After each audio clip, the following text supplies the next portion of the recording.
Salam saudara, kembali kita mengikuti Abam. Ini episode 913 Pak Andri. Yuk kita mulai. Baik, dari wanita usia 32 tahun Kalimantan Barat. Shalom, maaf tim Abam, saya tidak tahu apakah saya bertanya di nomor yang benar atau apakah Abam itu sebenarnya ada atau tidak. Karena setiap saya kirim pertanyaan, tidak pernah dijawab oleh Pak Eras. Dan ini pertanyaan ketiga saya. Apa karena pertanyaan saya yang terlalu panjang sehingga disortir? Saya harap direspon oleh tim Abam. Dari papa saya belum meninggal dan belum sakit sampai papa saya meninggal. Sekarang sudah hampir mau 100 hari almarhum papa saya. Saya hanya ada ditelepon oleh stafnya Pak Eras saja. Pertanyaan saya tidak ingin mengadakan ibadah 100 hari papa. Dan saya juga sudah bicara sama mama saya dan mama menyetujuinya. 100 hari hanya tradisi. Mau kita adakan atau tidak, itu tergantung kita. Tetapi ada keluarga saya yang beragama Katolik mengatakan harus ada 100 hari untuk mendoakan orang mati, karena itu ada dalam ajaran orang Katolik. Saya hanya menjawab bahwa orang mati tidak ada lagi berurusan sama orang yang hidup. Tanggapan Bapak Eras bagaimana? Sekian dan terima kasih. Tuhan Yesus memberkati Bapak dan tim. Menurut catatan, penanya memberikan pertanyaan 3 Maret 2023, 22 November 2023, dan terakhir 4 Februari 2023 ya. Ya, Pak. Untuk pertanyaan 3 Maret dan 22 Februari, tercatat arahan Pak Eras diberikan langsung kepada konselor. Iya. Jadi ada hal yang menurut kami itu hanya perlu didengar oleh si penanya. Yang lain mungkin tidak perlu tahu, sehingga kita menghubungi langsung, jadi tidak kami baca ya. Tapi kalau ini perlu kami baca ya. 100 hari, 1000 hari tidak perlu orang Kristen. Tidak perlu. Tetapi kalau itu menjadi kesepakatan keluarga, bukan demi hari itu, tapi kesepakatan keluarga, yang diantara mereka memang belum tahu kebenarannya, sebenarnya tidak masalah. Tetapi kalau itu tergantung dari Anda, sebaiknya tidak usah dilakukan. Nanti tidak menjadi pendidikan yang baik untuk orang lain. Ya, buatlah hari ke 1002 atau 1003 mengucap syukur. Atau 102, 103. Tidak tepat harus 100. Nah, bikinlah alasan. Kalau itu hari Minggu misalnya, hari libur misalnya. Tapi yang jelas ajarkan bahwa orang meninggal sudah tidak ada berurusan dengan orang yang hidup. Itu sudah bagus. Jadi sebaiknya tidak dilakukan. Tapi kalau ada kesepakatan keluarga, karena sebagian besar mungkin bukan orang Kristen Protestan, ya jangan maksa. Karena ini kan bukan hal yang sangat prinsip, yang penting kitanya benar. Betul. Teruskan. Selanjutnya wanita usia 34 tahun sudah menikah, memiliki 3 anak dari Pangkep, Sulawesi Selatan. Shalom Bapak Pendeta. Bagaimana sikap kita sebagai istri menghadapi suami yang kadang tidak jujur dan tidak memberikan hak kita sebagai istri? Terima kasih Pak Pendeta, Tuhan Yesus memberkati. Jangan menggunakan akal pikiran, cara, dan taktik sendiri. Berserah kepada Tuhan, hidup suci, menjadi kekasih Tuhan, intim dengan Tuhan. Nanti biar Tuhan yang akan berurusan dengan dia. Berurusan dengan pria seperti capek. Ya, dia bisa licin seperti belut masuk oli. Ya. Belut sudah licin, masuk oli, lebih licin. Tapi kalau Tuhan yang pegang, Tuhan pegang. Ya, cukup. Ya. Oke. Selanjutnya pria 20 tahun, pelajar dari Medan. Shalom Pak Erastus. Pertama-tama saya ucapkan terima kasih dengan waktu yang Bapak Erastus berikan untuk platform yang sangat berguna bagi umat-umat Allah yang rindu akan kebenaran firman-Nya.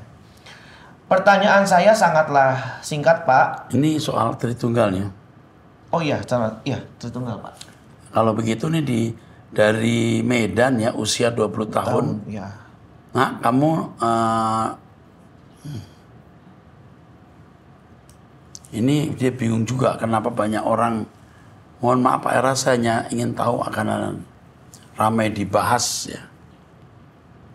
Bolehkah saya bertanya mengenai ayat Yohanes 1:1? Apakah itu juga dapat disandingkan dengan perihal Tritunggal? Nanti akan dijawab ya, di menjawab Trinitas ya.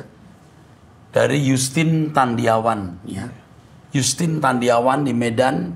Justin, nanti pertanyaanmu akan dijawab di menjawab Trinitas, bukan di forum ini ya nak, supaya nanti bisa nyambung dengan pertanyaan yang lain sekitar Trinitas, Logos dan monoteisme. Salut, kamu masih muda, umur 20 tahun ya, sudah memikirkan ajaran-ajaran seperti ini. Top. Oke, teruskan. Selanjutnya, pria usia 52 tahun sudah menikah, memiliki 3 anak dari Palangkaraya. Banyak yang saya tidak mengerti dalam hidup ini mengenai rancangan Tuhan. Banyak persimpangan-persimpangan yang kelihatannya adalah jalan, tapi yang manakah rancangan Tuhan?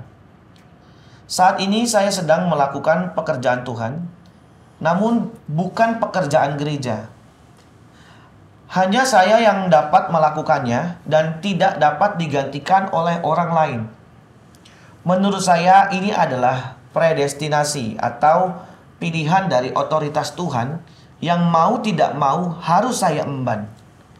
Pada awalnya saya tidak memahami konsekuensinya, tetapi pada akhirnya Roh Bapa Yahweh menuntun dalam pengertian.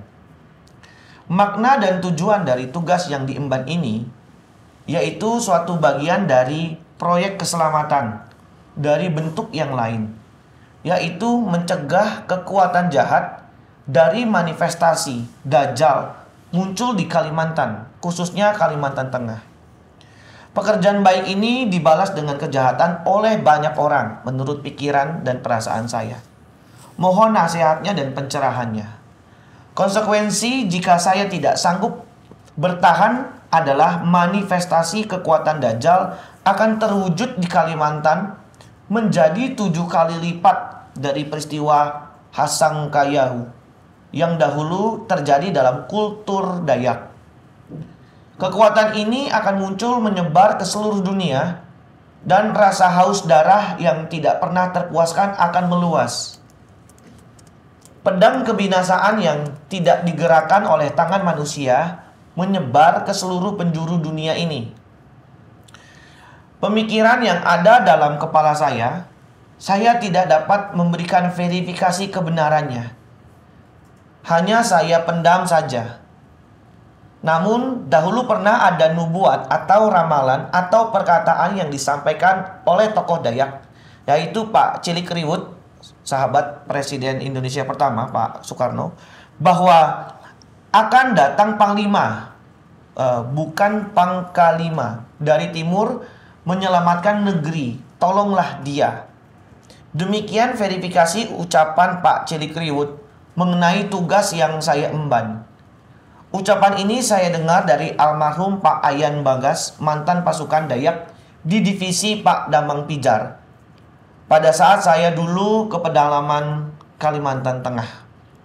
Selain verifikasi tanda supranatural, ketika nama Tuhan Yesua saya sebut saat berhadapan dengan manifestasi Dajjal melalui orang-orang yang dirasuki roh jahat, sakit rasanya perasaan batiniah, pekerjaan roh mana orang mau menghargainya. Mana ada orang yang mengakuinya, sesuatu yang tidak bisa diverifikasi kebenarannya. Sakit perasaan jiwa memikul beban ini. Tanya pada Tuhan juga tidak menemukan jawaban, karena kondisi batiniah labil. Maaf melemparkan masalah ini ke Bapak. Terima kasih, Tuhan Yesus memberkati. Oke. Tadi ada tradisi Hasangkayau ya. Ya, Kayau. Ini soal adu kekuatan di kalangan kebiasaan tradisi Dayak sampai memenggal kepala. Wow. Ya. Kalau tidak salah begitu ya. Hasangkayau. Adu kekuatan sampai memenggal kepala orang. Ini pergumulan pribadi dari bapak ini ya. Usia 52 tahun ya. Saya merasa terpanggil untuk menghadapi kekuatan Dajjal, kekuatan kuasa gelap. Kalau ini nggak bisa ditanggulangi akan merebak seluruh dunia ya, begitu katanya ya. Ya saya persilakan Bapak bergumul terus. Karena ini pergumulan pribadi ya, saya tidak bisa memberikan komentar. Ya, Bapak bergumul terus saja dengan Tuhan sampai Tuhan memberi petunjuk kepada Bapak apa yang Bapak harus lakukan. Puji Tuhan, Bapak menjadi penjaga bagi orang-orang Dayak. Menjaga supaya kultur atau budaya itu tidak merebak kemana-mana. Kami hanya bisa menyampaikan salam saja, kiranya Tuhan menyertai Bapak. Ya, Tuhan menolong pria ini untuk menemukan kehendak dan rencana Tuhan. Tuhan beri pengertian, Tuhan beri hikmat dalam nama Tuhan Yesus Kristus. Amin. Jadi kita tidak bisa menanggapi karena ini persoalan pribadi bagaimana dia mendapatkan visi dari Tuhan. Saya kira biar masing-masing kita bertanggung jawab kepada Tuhan. Tetapi saran saya kita jangan cepat-cepat memframing atau mengklaim satu visi misi itu dari Tuhan. Belum tentu. Harus ditanyakan, diverifikasi dulu. Ya, bagi saudara sebagai praktikan atau pelaku dan orang lain sebagai pendengar. Semua harus diuji. Ya, jadi tidak mudah untuk mengakui satu fenomena itu dikehendaki Allah atau tidak. Oke, cukup jelas ya? Jelas, Pak. Oke, teruskan. Selanjutnya pria usia 30 tahun sudah menikah, memiliki satu anak dari Kalimantan Barat. Shalom, saya sudah melayani sebagai gembala sidang selama 7 tahun di salah satu gereja. Pertanyaan saya adalah, dalam perjanjian baru versi King James, Gideon menerjemahkan nama Allah sebagai Elohim. Bagaimana tanggapan Bapak juga terkait dengan nama tersebut pada Tritunggal Maha Kudus? Terima kasih. Yang di mana ayatnya ya? Sebenarnya kata Elohim itu, ya, Elohim itu artinya Allah. Diterjemahkan Allah atau God. Bagi orang kafir, orang non-Yahudi, kata Elohim itu berarti kumpulan Allah-Allah, jamak. Tapi kalau bagi orang Yahudi, bagi Yahweh itu plural of majesty, menunjukkan keesaan.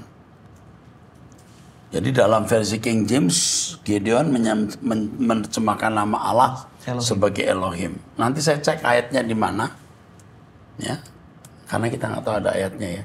Iya, Pak. Nanti coba saya cek dulu ya Bapak yang bertanya. Tetapi saya kira ini tidak terlalu prinsip. Yang penting yang dimaksud itu adalah Yahweh. Betul? Yang penting yang dimaksud itu adalah Yahweh. Oke. Ini ada pertanyaan. Shalom Pak Eras. Saya izin bertanya kapan ada acara konser Ecumenic Choir. Ya nanti sedang kita rancang.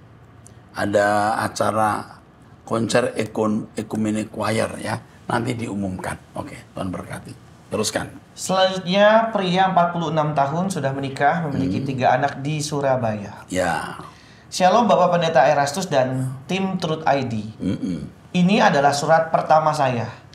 Saya mencintai Tuhan dan melayani pekerjaan Tuhan sejak umur 16 tahun. Sebetulnya saya sudah mengenal acara Suara Kebenaran sejak lama, dari tahun 2000-an melalui program radio. Dan dulu saya sering membawakan lagu-lagu ciptaan Bapak waktu memimpin pujian, walaupun sering dikritik tim musik karena lagu-lagunya terkesan jadul. Anyway, selepas itu saya baru mendengarkan pengajaran Bapak lagi di tahun lalu sekitar bulan November, yaitu sejak heboh potongan video Bapak yang mengatakan Yesus bukan juru selamat.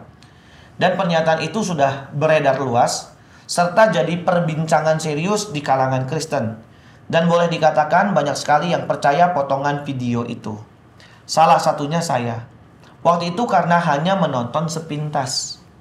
Lalu saya penasaran, apakah seorang hamba Tuhan yang sangat murni pelayanannya di masa lalu berubah menjadi seorang penyesat hari-hari ini? Saya ingin tahu apa yang melatar belakangi. Lalu saya menemukan pengajaran Bapak Logos. Sampai sekarang saya sudah mendengarkan Logos sampai pelajaran ke-41. Sejak November itu, tidak hari tanpa mendengarkan Bapak di Truth ID. Dari Abam, Logos, mengupas Tritunggal, seri pengajaran Allah itu Esa, dan beberapa kali doa pagi bareng Pak Eras. Saya mengucap syukur kepada Bapak Elohim Yahweh bisa dipertemukan dengan Bapak sehingga bisa mengenal kebenaran ini. Bahwa Elohim Yahweh adalah sumber dari segala sesuatu. Sebenarnya saya juga sudah ada ganjalan ini sejak lama juga. Karena sulit menerima dan mempercayai dengan akal sehat mengenai penjelasan Tritunggal. Sehingga sempat terbersih di pikiran sejak 10 tahun lalu untuk menjadi seorang Yudaisme. Karena menurut saya, mereka mempercayai Yahweh Allah yang murni dan mereka jadi tanda zaman dan tidak hilang pilihan Tuhan atas mereka sampai hari ini. Kesaksian saya sejak mendengarkan Truth ID. Sekarang saya berdoa dengan lebih banyak. Sekarang saya berdoa dengan lebih yakin. Lebih yakin. Sekarang saya berdoa dengan lebih yakin. Saya bersama ketiga anak saya dan istri bertekad membaca ulang Alkitab dari Kejadian sampai dengan Wahyu dengan persepsi yang baru. Sekarang sudah di kitab Ulangan pasal 2. Ya, keren. Saya bertekad hidup kudus dan berkenan kepada Allah Yahweh walaupun masih jatuh bangun. Sejak pandemi yang lalu, saya sudah tidak melayani dan juga tidak beribadah tetap di satu gereja. Saya berpindah-pindah dan mulai tidak nyaman dengan pengajaran gereja hari-hari ini. Saya berencana mengunjungi GSKI Surabaya, hanya belum sempat karena lumayan jauh. Saya di Surabaya Barat, perbatasan Gresik. Jarak ke Sutos sekitar 1 jam perjalanan. Tapi saya akan mencoba visit ketika ada jadwal Bapak di GSKI Surabaya. Mohon info kapan Bapak berencana visit GSKI Surabaya. Ada satu pertanyaan yang masih mengganjal tentang seri pengajaran monoteisme Bapak. Walaupun sudah Bapak jawab, tetap saja mengganjal. Yaitu apakah ada pergeseran istilah dari Tritunggal ke Duitunggal. Bapak dan Yesus fokus penyembahan kita. Karena sulit juga diterima orang. Awal bahwa itu adalah monoteisme. Kalau bukan hanya Bapa, tapi Yesus juga arah penyembahan kita. Demikian kesaksian dan pertanyaan saya. Tetap semangat Pak Eras dan tim. Bapak di track yang tepat untuk menuntun orang-orang ke kekekalan. Amin. Wah, mantap. Mantap ini. Mantap, Pak. Tolong nomor teleponnya ini dihubungi karena tanggal Kamis ini saya ke Surabaya. Kasih tahu ya. Ini itu dari kata mohon info. Iya, mohon info, Pak. Terus ke bawah dipindahkan ke ini. Menjawab Trinitas. Ini menjawab Trinitas. Salut ya dengan Anda yang tadinya percaya hoax bahwa saya mengatakan Yesus bukan juru selamat. Itu jahat ya. Iya. Orang yang membuat potongan video itu jahat. Jahat sekali. Dia menghina loh. Betul, Pak. Kita itu kayak seperti orang bodoh yang baru mengenal Alkitab, bodoh sekali. Kita dipandang bodoh dan itu jahat sekali. Itu hoax. Sampai hari ini kami percaya Yesus Tuhan dan Juru Selamat.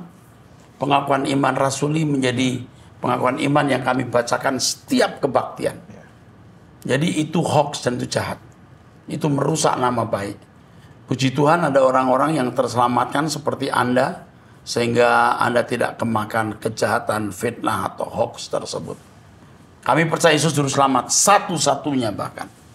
Tetapi yang saya jelaskan pada konteks itu adalah bahwa Yesus bukan inisiator. Bukan inisiator. Tetapi eksekutor.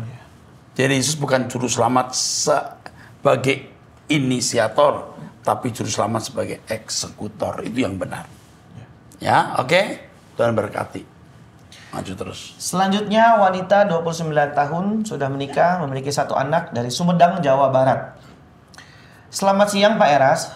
Saya seorang ibu yang punya anak 1. Saya orang Medan dan suami saya orang NTT. Pak, saya mau bertanya. Saya dan suami saya sekarang sedang berpisah. Saya di Bandung, dia di Jakarta. Suami saya kabur ke Jakarta karena ada masalah. Dia kerja di koperasi dan dia pakai uang kantornya. Main judi sampai 60 jutaan. Dan sekarang dia sedang sembunyi karena dicari-cari orang kantornya. Pak, suami saya ini sudah berulang-ulang seperti ini. Sudah 3 kali pakai uang kantor untuk main judi dan dia selalu kabur. Dan pernah juga usaha kami hancur karena dia pakai main judi. Keluarga saya sudah muak karena kelakuan dia dan kecanduan judi. Bahkan keluarga saya sudah suruh saya pulang dan tinggalkan dia. Tapi saya belum siap, Pak, karena anak saya masih kecil, masih umur 8 bulan. Memang sampai sekarang suami saya tetap beri kabar kok, Pak.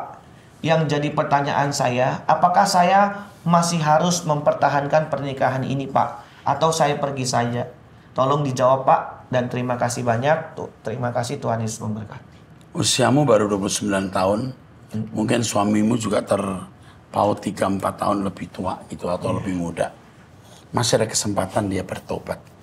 Jangan dulu, tapi jangan sekali-kali mengizinkan dia pakai uang apapun. Kalau judi itu pasti merusak.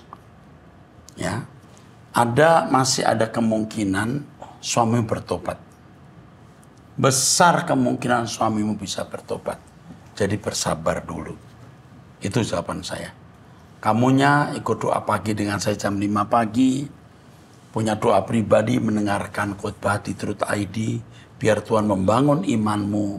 Dan kau bisa mengerti apa yang Tuhan kehendaki untuk kamu lakukan. Ya, oke. Teruskan. Selanjutnya pria, tapi tidak ada keterangan usia dan domisili, Pak. Ya. Shalom Bapak Rohaniku. Kali ini saya bukan mau bertanya, tapi mau mengucapkan terima kasih sama Bapak. Karena setiap bertemu dan bersalaman dengan Bapak, Bapak selalu memeluk saya. Tahu nggak, Pak, setiap Bapak memeluk saya sangat bahagia sekali. Terakhir ketika ada sebuah acara di MAG baru-baru ini, ketika berbaris bersalaman dengan Bapak, Bapak memanggil saya lalu memeluk saya. Habis memeluk Bapak, air mata saya mau keluar, tapi saya tahan karena malu dilihat orang banyak. Tahu nggak, Pak, apa yang aku rasakan ketika itu? Bahagia sekali. Dalam hati saya, dipeluk Pak Era saja aku sangat bahagia. Bagaimana dipeluk Tuhan Yesus ya? Pastilah bahagia sekali. Ketika saya meninggal, orang berbaris mempertanggungjawabkan perbuatannya masing-masing. Dan ketika giliran saya dipanggil, Tuhan Yesus berkata, "Sini nak," lalu memeluk saya. Waduh, bahagia sekali ya, Pak. Dan ketika itu saya berkata, Bapak Tuhan Yesus, aku juga mau mengucapkan terima kasih juga sama Pak Eras, anak kesukaanmu. Karena Pak Eras lah wakilmu di bumi yang mengajari saya selama ini. Hebat ya. Sehingga saya sampai di tempat ini.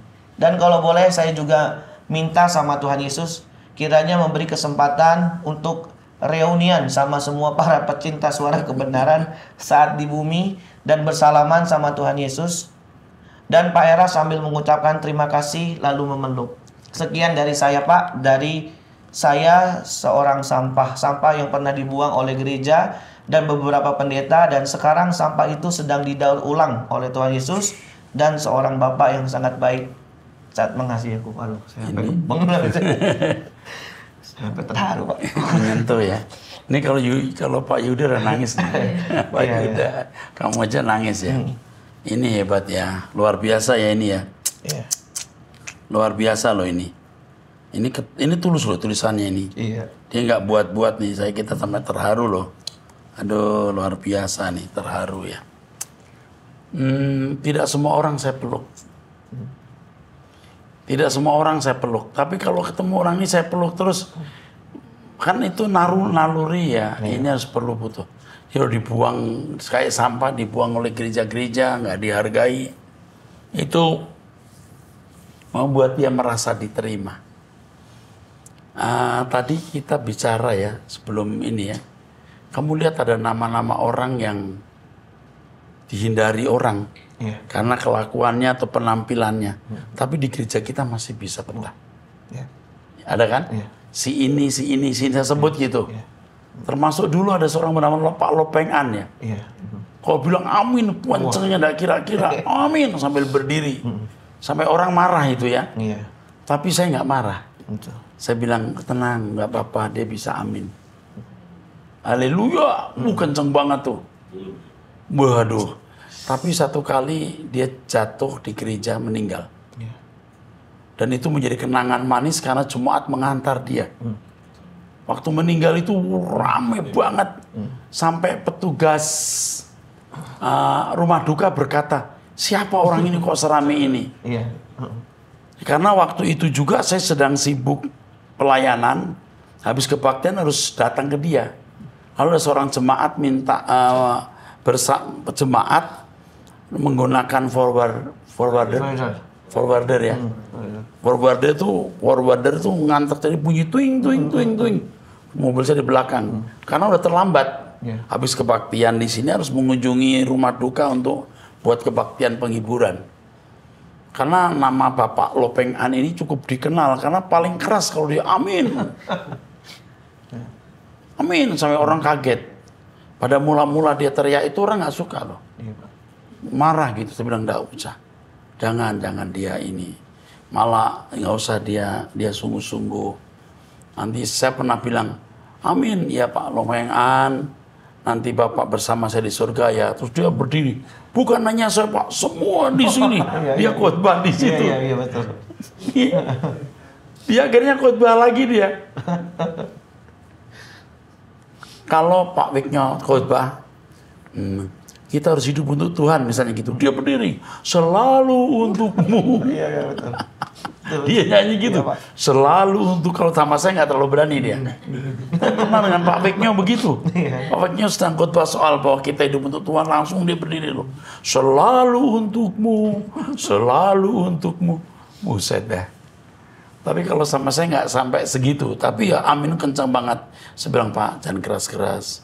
Terus dia bilang, ya nanti Bapak di surga ya bersama kita. Wah dia langsung, ya amin. Tapi juga seluruh orang di sini. Dia khotbah. Terus saya bilang gini, Pak jangan gitu, ini bagian saya. Orang ketawa. Nah waktu dia di gereja lagi puji-pujian, mendekati masuk firman, dia jatuh kolaps. Diangkat. Apa? Lagi suka-sukamu Tuhan. Suka-sukamu Tuhan. Blek, jatuh. Sampai, kebetulan kan ada beberapa dokter di situ ya. Merawat, tapi nggak tertolong. Dan jemaat akhirnya mengantar dia loh. Waktu meninggal, ramai sekali. Bener-bener penuh sesak. Jadi jemaat kan kenal dia nih. Rame-rame. Makanya sampai saya habis kebaktian di sini, saya luangkan ke sana. Karena sudah malam kan, habis kebaktian kan macet itu. Ada forwarder apa? Forwarder. Diung. Nah, yang petugas di rumah duka bilang, siapa orang ini serame ini? Aduh, Pak Lopeng An. Itu kenangan ya, tidak akan terlupakan loh. Pak Lopeng An namanya. Aduh. Oke, saya kira cukup itu ya. Dia kesaksian luar biasa loh. Dia bawa ojek itu, punya motor tuh ngojek. Bahkan nganterin jemaat Pak. Iya, nganterin jemaat dia bayar. Kalau jauh. Dia suka nawarin, mau kemana? Gitu. Mau kemana? Langsung nggak dibayar dia? Iya. Waduh gila. Ya, hebat ini. Lucu banget. Dia bawa ojek, jemaat, mau diantar dia nggak dibayar, nggak usah. Waduh. Aduh luar biasa nih. Tapi motor tuanya lalu kita ganti dengan motor lebih baru waktu itu. Kita beliin motor juga. Tapi kalau dia di depan, kan orang jual buku apa, dia dibayarin nggak mau, dia punya uang sendiri. Iya, dia beli. Terus dia kalau datang kan kebaktian misalnya jam 6:30, dia jam 6 datang. Terus salamin orang-orang. Dia kayak gembala sidang aja. Dia salamin orang-orang. Waduh, kayak dia gembalanya apa? Oh salibnya gede banget. Album salibnya gede, betul. Salibnya berapa panjang itu ya? Iya kayak saya. Apa? Buat pajangan tembok. Iya. Salib pajangan tembok dipakai. Iya bener. Aneh juga dia. Tapi dia ayat-ayat Alkitab apa loh. Begini ayatnya. Di baju, di jaketnya. Jaketnya ada ayat-ayatnya.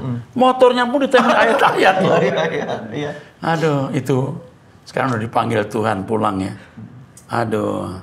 Tapi kita masih memperhatikan istrinya ya dan anak angkatnya. Dia punya anak angkat, bukan anak kandung. Yeah. Oke, saya kira itu saja dan kesaksian Pak Lopeng An menutup bagi jemaat GSKI Rehoboth. Pasti pasti tahu baik yang di Gajah Mada maupun di ini ya MAG pasti tahu karena terkenal sekali Bapak ini ya. Aduh, nggak terulang nanti di surga juga jangan-jangan kalau pos amin kita kenal betul Lopeng An itu Pak Lopeng An. Oke, sampai jumpa, Tuhan memberkati.